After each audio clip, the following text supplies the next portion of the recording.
Jujur ya, bikin telapak kaki tuh nyebelin. Kita sering lewatin bagian ini karena mikir gampang lah tinggal rata-ratain aja. Tapi pas sudah nyoba, mimpi indah bubar. Strukturnya ribet, ada lengkungannya, tonjolan tulangnya, bantalan daging yang harus pas, belum lagi tekstur halusnya. Salah dikit, jadi aneh. Terlalu halus kayak manekin. Terlalu detail, malah serem. Di video ini kita bareng-bareng ngelewatin penderitaan yang sama.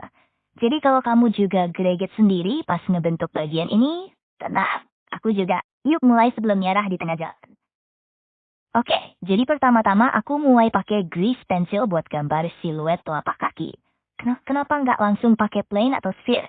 Karena jujur aja lebih gampang melihat bentuk dasarnya kalau digambar dulu. Aku bisa tumpuk-tumpuk garis meskipun nggak sempurna. Yang penting arah bentuknya dapat dulu. Nggak usah mulus-mulus amat. Abis itu aku convert grease pencilnya ke curve. Terus ubah curve-nya jadi mesh. Nah, karena hasil tes itu biasanya berantakan banget, aku langsung merge by distance biar vertex-vertex yang nempel nggak double. Habis bersihin vertex yang nggak penting, tinggal pencet F buat fill. Dan dari situ baru aku mulai bentuk dasar idenya dari mesh itu. Simple? Nggak juga sih. Tapi sejauh ini paling nggak bikin emosi, dibanding langsung sculpt di nol.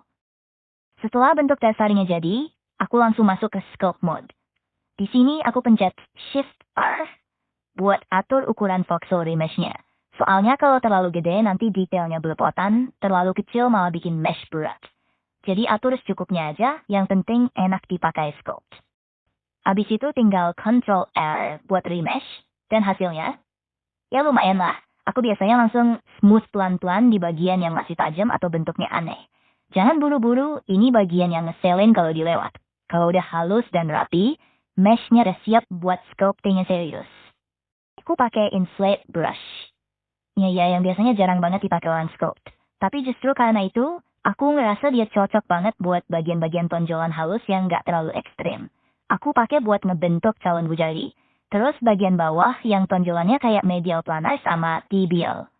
Aku juga nggak yakin itu nama benernya apa, tapi kalian pasti tahu maksudnya lah. Pokoknya bagian bawah kaki yang biasa jadi tumpuan itu yang aku inflate pelan-pelan. Brush ini ngebantu banget buat ngebangun volume tanpa ngerusak bentuk dasar. Jadi hasilnya nggak terlalu keras, tapi tetap dapat tonjolannya. Dipakai dikit-dikit aja, jangan barbar. Nanti jadi kayak kaki balon. Masih pakai inflate brush, kali ini aku fokus ke bagian mata kaki sama tonjolan di sebelahnya. Yang tulang tempurung kecil itu aku nggak tahu nama medisnya. Tapi kalian ngerti lah maksudnya. Inflate ini beneran enak munculin tonjolan halus tanpa bikin bentuknya hancur. Terus, buat bantu ngedorong bentuk-bentuk tertentu, aku pakai grab brush. Ini penting banget apalagi waktu nyari posisi dan alur dari tendon Achilles. Kadang bentuk awalnya suka nyeleneh. Jadi grabnya aku pakai buat narik-narik pelan, biar arah flow-nya lebih natural. Aku pakai lasso mask tool buat mask bagian yang bakal jadi celah antara jari. Karena kalau langsung digali, bentuknya suka ngawur. Setelah masknya jadi, aku pencet Ctrl I buat insert, biar bagian celah itu doang yang bisa aku edit. Nah, dari situ aku pakai line project tool buat bikin gapnya rapi dan lurus.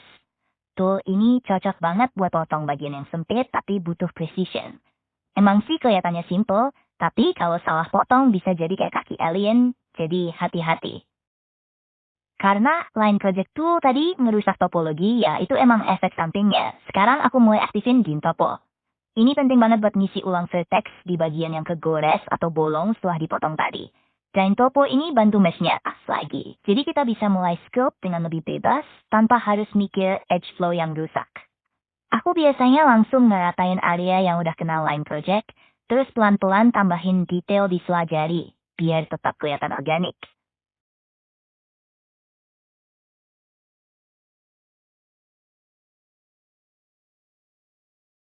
Sekarang aku pakai mask brush buat nutupin bagian yang bakal jadi kuku jempol sama kuku-kuku lainnya. Walaupun kecil, masking ini bantu banget biar scope-nya lebih presisi. Setelah ke mask, aku invert pakai Ctrl I, terus aku sculpt pelan-pelan bagian kukunya. Nggak terlalu niat sih, karena jujur aja, kemungkinan besar bagian ini nggak akan kelihatan juga. Tapi tetap aku kasih bentuk dikit biar kalau nanti di foto close up, ada jejak anatominya. Kadang hal kecil kayak gini tuh nggak penting buat orang lain, tapi penting buat hati nurani kita sebagai pematung digital yang tersiksa ini. Aku mulai refine bagian-bagian lain yang masih kerasa aneh. Nggak ada tool spesifik sih, lebih ke melihat, nyari kesalahan, terus benerin pelan-pelan. Kadang yang bikin gak enak tuh bukan karena jelek, tapi karena bentuknya nggak make sense. Aku bolak-balik rotate mesh-nya, ngezoom, terus halus di area yang terasa ganjil. Bisa di bagian lengkungan telapak, sela-sela jari, atau tonjolan yang terlalu keras. Proses ini tuh kayak cari masalah yang gak minta dicari, tapi harus.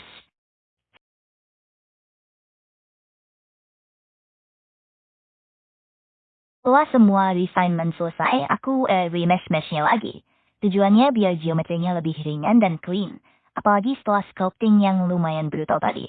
Dengan topologi baru, bentuk dasarnya tetap jaga, tapi vertexnya jauh lebih sedikit dan enak dipakai buat finishing atau posing. Ini juga bikin mesh nggak terlalu berat kalau mau lanjut ke tahap retopo atau texturing nanti. Setelah remesh, aku mulai ganti-ganti matte cut. Buat lihat bentuknya dari sudut pencahayaan yang beda. Soalnya kadang pas dilihat dari satu lighting kelihatan oke. Tapi begitu matte cut diganti, langsung kelihatan dosa-dosanya. Biasanya di tahap ini aku mulai ngerasa, kayaknya bagian ini aneh. Terus aku ambil grab brush lagi push atau tarik bagian-bagian kecil yang bikin kesel. Bukan scope berat sih, cuma ngatur ulang flow dan siluet aja biar lebih enak dilihat. Tahap ini lebih ke nurutin intuisi dan rasa nggak puas yang nggak kelar-kelar ya kan.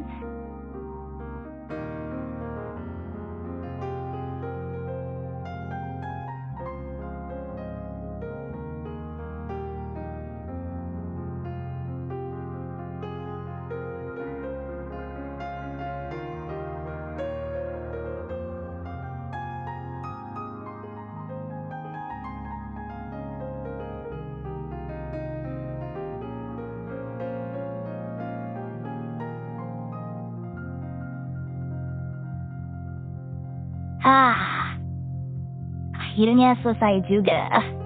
Ngos-ngosan gak sih? Aku juga.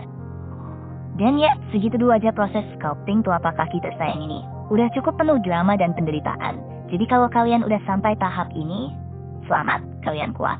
Sekarang tinggal render, kasih lighting yang cakep, terus silakan pamerin ke guru kalian, temen sekelas, atau bandingin aja sama kaki pacar kalian. Asal jangan bilang kakinya mirip mesh ini ya, nanti berantem. Thanks sudah ngikut dari awal sampai akhir, semoga nggak nyerah di tengah jalan. Capek? Iya. Worth it? Lumayan.